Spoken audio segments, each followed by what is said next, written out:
Nandito ako ngayon sa tinatrabuhan ko. Maglalakad lang tayo pauwi ng bahay. Ginagawa naming project dito.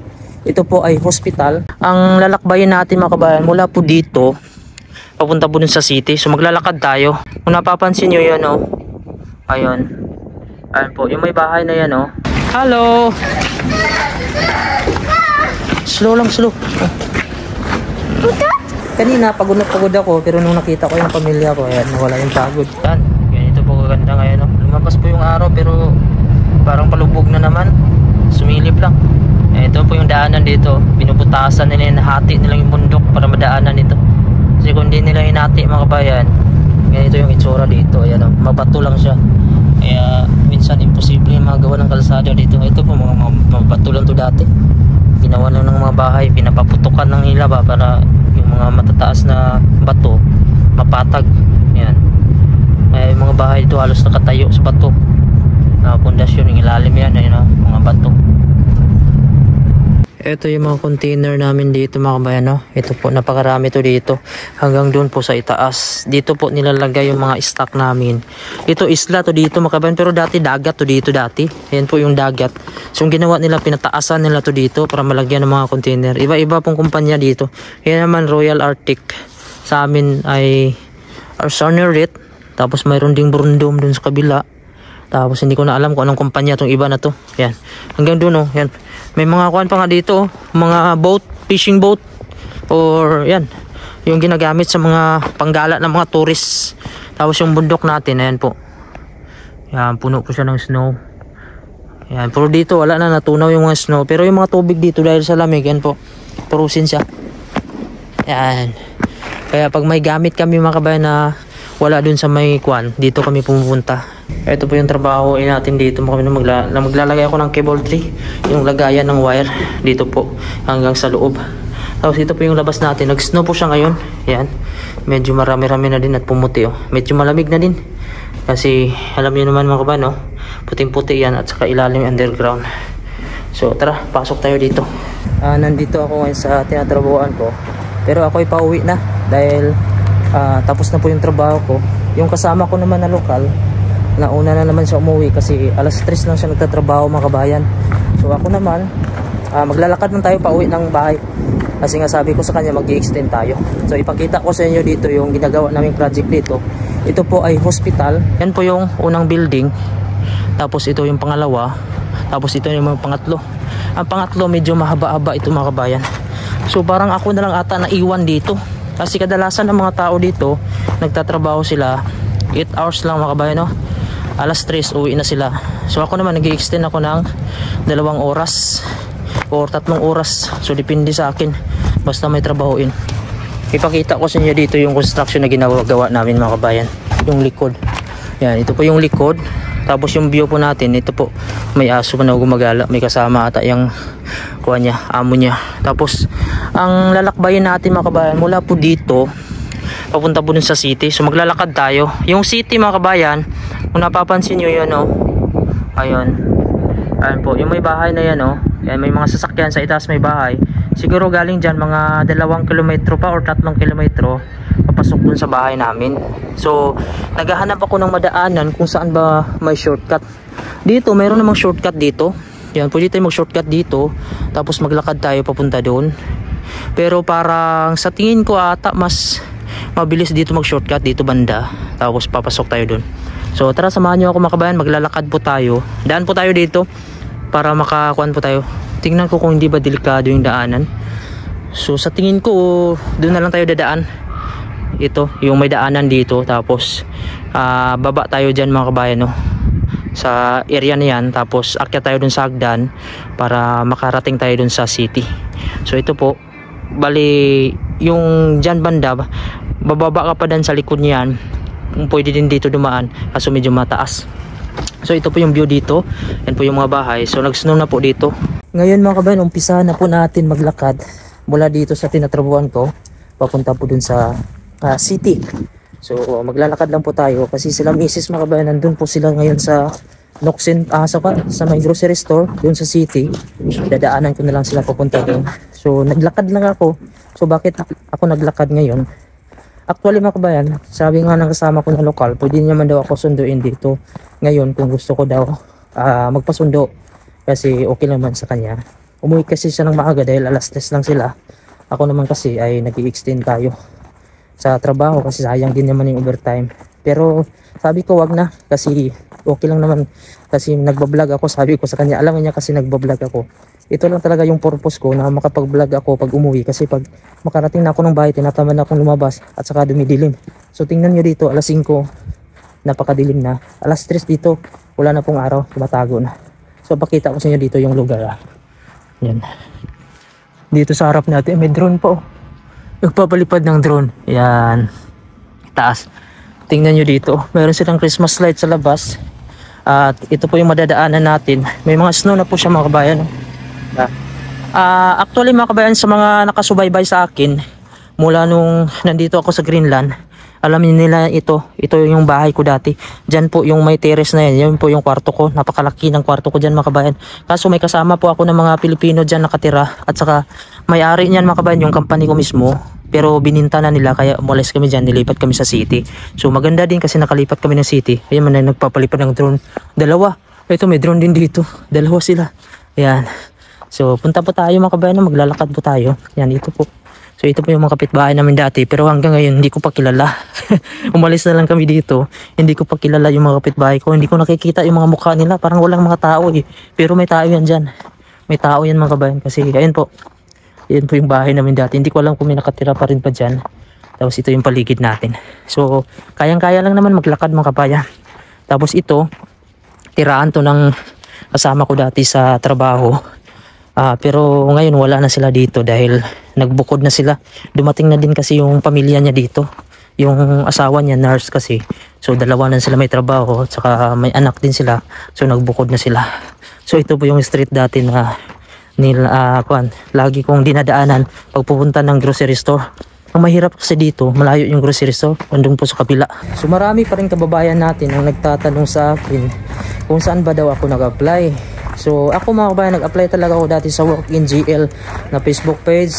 Isa po sila sa mga recruitment dati, pero dito sila nakabase sa Greenland. Ang problema lang po ay hindi na po sila active ngayon. Hindi ko na po nakikita nag-hire sila.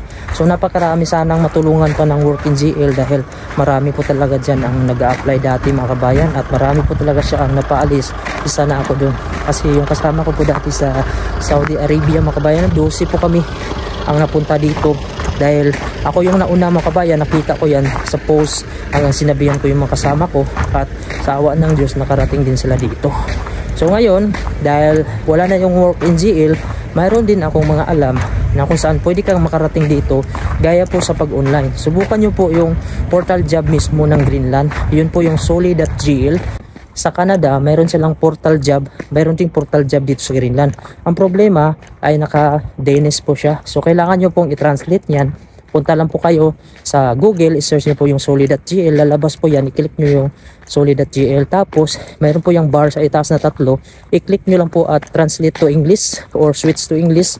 Basta mga kabayan, pag lumabas yan, mayroon kayong makikita dun na nakatranslate na sa English, tapos hanapin nyo po yung category nyo kung sa production ba kayo, construction, healthcare, kung ano man yung gusto nyo applyan, mayroon po dun. Pwede din po kayo gumawa dun ng mga resume, basta marunong ka lang talaga mga kabayan, kapain mo yung information doon, masusundan mo naman kasi may English na siya. Kung hindi siya mag-English mga kabayan, pindutin nyo lang din yung tatlong dot sa baba. Basta mag-translate lang kayo, makukuha nyo yan. Kasi may iba namang kababayan natin na nakapag-apply dyan at nakapag-reply daw sa kanila na ibig sabihin natanggap yung kanilang application. At subukan nyo din sa AgroJob Denmark dahil isa din yan sa legit na recruitment na nakabase po sa Denmark. At may mga kababayan tayo na nakarating na dito sa Greenland galing po sa Europe. At mayroon din sa Pilipinas, nag-PM sa akin dati na na-hire daw siya at nag-process siya mula sa Pilipinas papunta po dito sa Greenland. Si kabayan, ayaw na talaga maniwala sa akin na sumasahod ako ng 150 pesos sa Pilipinas year 2012 mga kabayan, no? Totoo yan mga kabayan, hindi po ako nagsisinungaling. At sinabihan mo pa ako na OA or overacting. Sana wag naman ganyan mga kabayan kasi iba-iba po tayo ng pinagdaanan. Tapos sinabi mo pa na mataas yung sahod mo, nasa 500 or 600 yung per day mo. 2012 or anong year ba ito? So, ako mga kabayan, bakit 150 yung sinahod ko per day sa Pilipinas? Ako po ay isang Bachelor of Science or degree holder po tayo. Bilang isang Bachelor of Science in Industrial Technology, major ko po talaga yung electrical. So, bakit nagkasahod ako na may pinag-aralan mo ako ng 150 pesos per day? Ang nangyari kasi, nung nag-aaral po ako ng college, siyempre nakapag-graduate tayo, nasa isip na natin dati, yung pag-aaral ay sagot talaga sa kahirapan at makaahon sa kahirapan sa ating pamilya. Kaya tayo mga mahihirap dati ay kailangan nating mag-aral para makaahon. Pero nung nag-graduate ako, pumunta ako ng Davao City dahil ako ay taga North Cotabato, probinsya po sa amin. Mas maraming opportunity sa Davao City. Nung dumating na ako doon, napakahirap pala mag-apply. Dahil una, hinanapan ako nila ng experience. Wala daw akong experience. Ano ako magkakaroon ng experience na bagong graduate ako?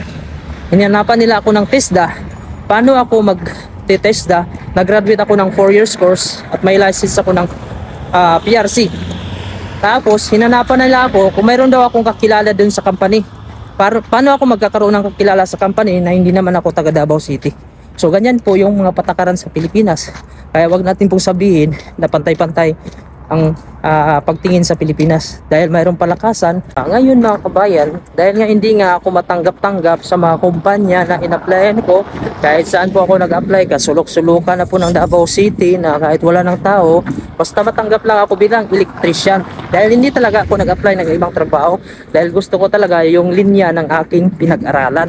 Ngayon, dahil hindi tayo matanggap, mayroon po akong kakilala na isang electrical contractor. Ito namang electrical contractor, si Sir Orlan Santi, hindi naman siya contractor talaga na may sarili siyang kumpanya. Bali, isa lang din siyang contractor na kung saan may kakilala lang siyang architect engineer na nangungontrata lang din ng mga bahay, mga subdivision. Hindi naman kalakihan. Kumbaga, siya po ang binibigyan ng electrical. Sabi ng engineer na architect, okay Orlan, ito sa'yo, electrical. Ngayon, itong si Sir Orlan, hindi naman siya isang kumpanya na malaki. Kung saan, may mga tauhan lang siya mga kabayan. Kumukuha lang siya ng tauhan, itong si Sir Orlan. Kasi hindi naman sa kumpanya. Bali yung nakaregister lang talaga, yung isang architect na engineer. Tapos, kung ano yung mga part doon, binibigyan niya lang sa mga tao. So ngayon itong si Sir Orlan, hindi sa registered na company. Ang nangyari, nagtrabaho po ako sa kanya, wala pong mga kontrata na pirminirmahan, basta verbal lang. Basta ang sabi niya lang, okay, magtrabaho ka dito kasi nakiusap ako sa kanya na pwede ba ako makapagtrabaho sa boss. Kasi dati nga nag-OJT ako sa kanya ng 720 hours dahil siya po ay kakilala ng aking teacher na yung teacher ko isang electrical din.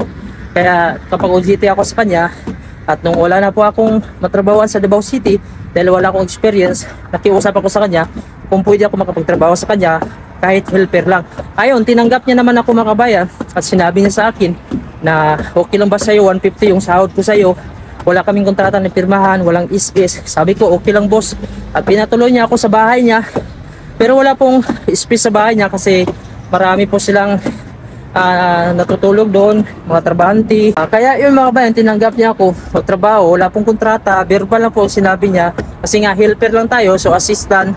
So 150 lang yung sinahod niya sa akin. Naalala ko dati 2012 sa Davao, nasa 250 na siguro, 250 pesos yung per day nun. So sa akin 150. At doon wala naman kasi kwarto dun sa bahay nila kasi may mga trabahante din nakatulog. Tapos may anak din siya. At saka ang ginawa ko, kasi hindi ko na kaya mag-rent mga bayan ng bahay dati. Siguro nasa 500 pesos na din yung rent dati sa isang buwan. So hindi natin kayanin dahil wala. Galing ako sa mahirap na pamilya, walang sumusuporta. Sarili ko lang talaga yung kuwan ko, tinaguyod ko. Kasi pagkatapos mapag-aral ako ng magulang ko, yun, sariling sikap na ako. Tapos yun, umpisa akong magtrabaho sa kanya. Tuwing madaling araw pag umuulan, ayan, nagigising ako niyan kasi naramdaman ko na tumutuloy yung ulan sa mukha ko. Dahil gusto ko dun sa taas sa bubong dahil malamig siya, mahangin, tapos walang namok. Pero pag umuulan, ayun nga, bumababa tayo. Napakasarap pa sana matulog no na alauna ng madaling araw, alas 2 ng madaling araw, bababa ako. Doon naman may silungan naman sa baba, may kubo-kubo naman doon. Kaso maraming lamok dahil open lang siya. Dahil Davao City mga kabayan, mainit. So pag sa itaas kasi malamig. Kaya yun, pumapasok ako ng kulang sa tulog. Tapos pagpapasok ako, dala-dala ko yung bag na may dalang martilyo, mga pako kasi yung trabaho ko electrician, assistant. Taga-tiltil po ako ng semento, grinder. So yun po yung ginagawa ko. So 4 years course ako, graduate, PRC license. Pero nagtiis ako dun sa 150 na sahod. Kasi nga sabi ko, pag nakuha ko itong bagay nito, matuto ako paano mag-wiring kasi kulang ako sa actual. More on sorry lang ako. Gusto ko mag-actual. Kasi nakikita ko mukhang demand siya sa abroad na trabaho. Kasi nag-search kasi ako mga kabayan. Ngayon, hanggang natuto ako mga kabayan, nagkaroon ako ng experience. Siguro 1 taon din ako mahigit doon na nag-experience. Pagkatapos noon, nag-apply na ako sa mga kumpanya. Nakuha ako dito sa Gmall of Davao, Bahada. May mga kasama ako dyan. Year 2014 ata, nagtrabaho ako dyan. Pero, hindi po minimum yung sahod nila. Kasi mga kabayan, hindi sila sumusunod sa minimum wage sa mga electrician. Hindi ko alam bakit yung electrician pa yung mahirap na trabaho, yun pa yung hindi minimum.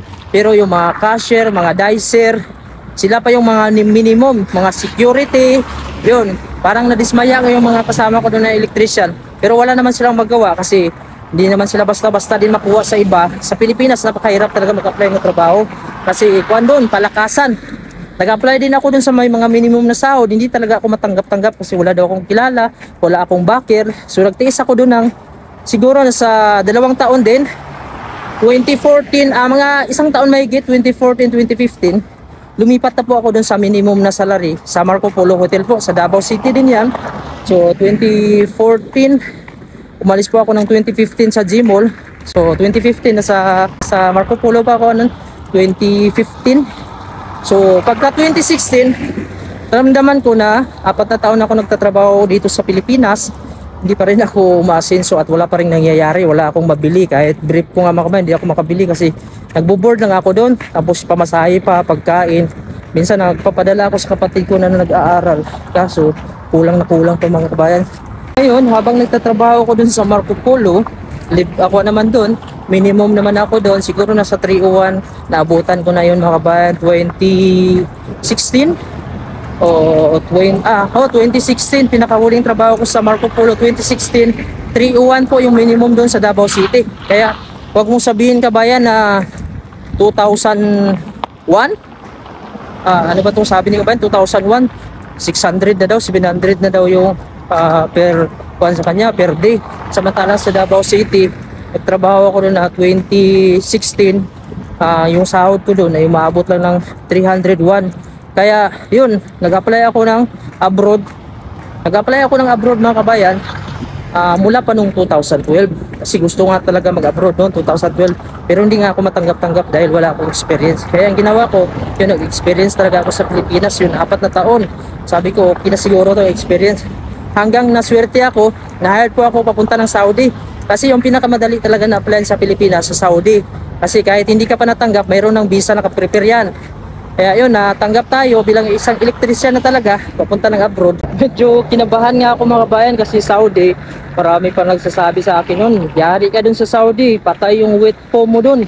Yun yung mga sabay-sabi, dapat magpabiguti ka, tapos medyo maputi-puti ka pa. Yun na yung gusto-gusto ng mga mga Arabo sa Saudi. Pero nilakasan ko talaga yung loob ko, hindi ako nagpapadala sa mga sinasabi ng kasama ko doon sa trabaho, mga Pilipino. No, imbes na i-encourage ka nila, kaya mo yan para sa pamilya.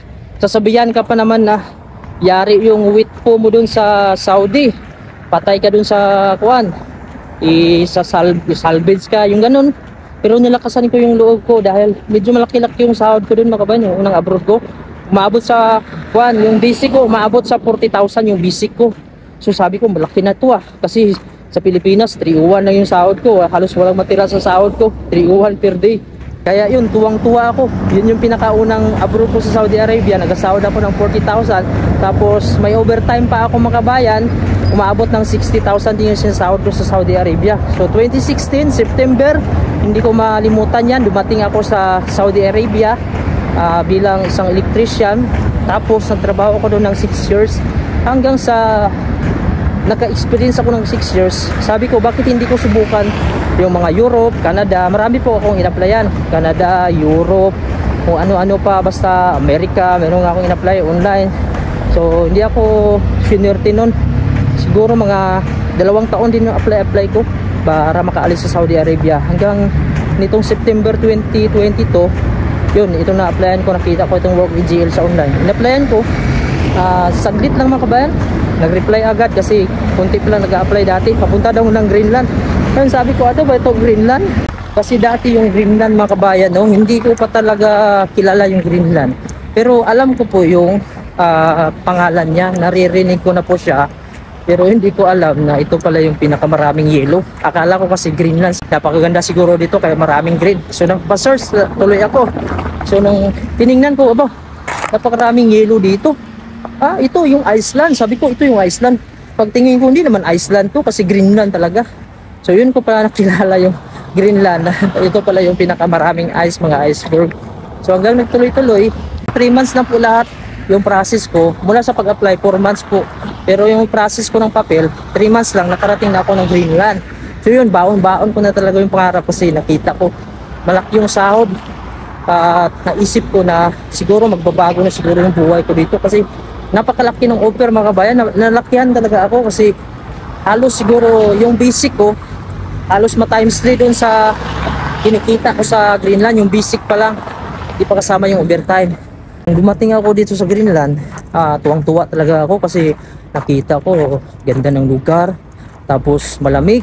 Wala pang snow noon kasi September, nag-snow noon October. Excited ako na makita yung snow. Tapos nung katagalan, medyo nakaka-feel ako ng medyo iba yung lugar, medyo tahimik siya, medyo nalulungkot ako. Sabi ko baka 1 taon na ako dito, hindi ako tatagal kasi yung asawa ko pa noon buntis, manganganak siya. So sabi ko 1 taon na ako kasi gusto ko makasama yung pamilya ko sa Pilipinas, makapatapos ako ng bahay. Yun, 1 taon nakatapos ako ng bahay, umuwi ako o bakasyon ako kasi wala naman akong pera. Ano yung kuhan ko dito, ang bilis na ubos ng pera ko sa Pilipinas. Yung bakasyon ako, dala ko yung vacation money. Sabi ko balik pa ako isa. Bumalik na ako dito, sabi ko kukunin ko na lang si Mrs. siguro para dalawa kami mabilis, para mabilis kami makaipon, uwi na kami. So dalawa na kami ni Mrs. Nagamit na naman namin yung pera nung nagpakasal kami. Kasi nung umuwi kami, tapos nag-renovate, nagdagdag na naman kami sa bahay. Sabi ko, dalhin ko na lang kaya yung anak ko. So hanggang ngayon, dinala ko na yung anak ko dito, hindi na ako na homesick. At yun, tsaga-tsaga lang talaga. So yun po yung tinakbo ng buhay ko. So nandito na po tayo sa city. Puntahan ko po sila ni Mrs. mga kabayan. So, nakarating na tayo dito mga kabayan. No? Siguro nasa 30 minutes din yung nilakad ko mahigit. Hanapin ko muna sila Mrs. kung saan sila. Nandito na daw sila. Ito po yung Brosen. Ayan. So tingnan natin kung saan sila dito. Ito po yung grocery store dito sa loob. Ano nun sila sa ano. Ayan. Tuwang-tuwa sila kasi nag-snow. Matagal nila ito nantay. Kasi pag nag-snow dito nawawala. Yun, tumatakbo. Hello! Slow lang, slow. Ito na po si Mama. Wala, may baby oh. You have new? You have new? Nakita nyo lang sa basurahan? Yeah. Kita na sa basurahan o tinapon lang? Dalawa yun, kaso isa lang tinaw namin. Dalawa. Yung isa, sayang yun eh. Okay lang sa'yo yung kuhan mo? Yan? Malamig dyan, hindi. Mag-snow pa bukas. Mag-snow pa bukas. Snow bukas sa kaso. Meron pa man doon mga basurahan pa, damo kayo. Ayan, pauwi na kami ng bahay mga kabayan. Ito po yung service namin. Ito po yung lagayan ng grocery namin. Malambot ng ilahin kasi may snow. Ayan, so ito po si Maya at saka si Axel. How are you, Maya? Hi. Are you okay? What's that? Bubble gum. Okay. Si Kuya Axel, oh. Siya po naghila ng grocery namin. Si Mami. Yan, galing pa ako ng trabaho. Naglakad na ako mga kabayan, no? Pero kanina pagod na pagod ako. Pero nung nakita ko yung pamilya ko, ayan, nawala yung pagod. Dahil mga kabayan, kahit anong pagod mo, basta kasama mo yung pamilya mo, mawawala yan. Yan ang sinasabi mga kabayan, no? Kapag mahal mo yung pamilya mo, kahit gaano man kahirap ng buhay mga kabayan, no? Makakaya mo siya dahil para sa kanila. Makita mo lang sila mga kabayan na masaya, masaya ka na rin. Ayan. Tapos Maya, oh, you're happy? So ngayon, naglalakad kami pa uwi ng bahay mga kabayan. Ito po kasama ko yung anak ko, si Amaya. Hello! You like snow? Kumain ng bubblegum. Yan, dati naalala ko mga kabayan, yung bumalik po ako dito ng Greenland. Iniwan ko po sila sa airport. Grabe, iyak ng anak ko. Sabi niya, Papa, Papa. Ay, Dada pa yung tawag niya dati. Dada. Tapos doon sa nakatingin siya doon sa may salamin. Ako naman, papasok ako. Tapos parang ang hirap ihakbang ng mga paa ko mga kabayan. Yun talaga yung unang time na sumama sila sa akin. Kasi dati ayaw ko talagang magpahatid. Gusto kasi ng asawa ko, sasama daw sila, ihatid nila ako. Ayun na, nagkaiyakan na. Tapos parang gusto ko talagang bumalik na, umuwi na ba. Hindi na ako tuloy ng Greenland. Kaso naisip ko, wala pa naman kaming pera. Tapos mahirap man ang buhay sa Pinas. Kasi kung may pera lang talaga ako ng mga kabayan, oh. Yung kahit 5 million lang. 5 million lang. wala nga kahit 50,000. Nakautang pa ako noon kasi nagkasakit yung anak ko noon. Yung umuwi ako ng galing Greenland. May dala naman ako noon nung vacation money. Kaso nabili ko kasi ng lupa. Saka yung mga hayop, yung binili ko. Hindi ko na isip na kailangan magtira kung sakali magkasakit man yung pamilya. Yun talaga, dapat meron kayong savings. Hindi ako nagtira talaga mga kabayan. Sakto lang talaga yung pera ko na para makabalik ako. Yun, mabuti nakahiram ako dun sa kasama ko dito sa Greenland. Pinahiram niya ako. Yung bumalik ako, may utang pa ako nun. Kaya yun, pasalamat ako mga kabayan, no? Kahit paano nakakasurvive tayo. At kaya no, kasama ko sila, oh. Hindi ko akalain na makakasama ko sila dito sa Greenland. Kasi akala ko dati, uwi talaga ako para sa Pilipinas na lang magnegosyo.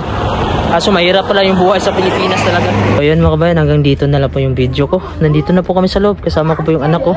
Napakahaba po ng aming nilakbay mula po dun sa ibaba. Yan, medyo mahirap lang pagka may bata kang kasama kasi alalayan mo siya. Ito po yung city natin, no?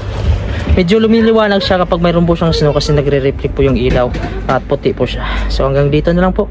Huwag yun naman po kalimutan i-subscribe yung ating YouTube channel. Maraming salamat. Pindutin na din yung bell notification para updated kayo kung may bago tayong mga video. God bless you all po.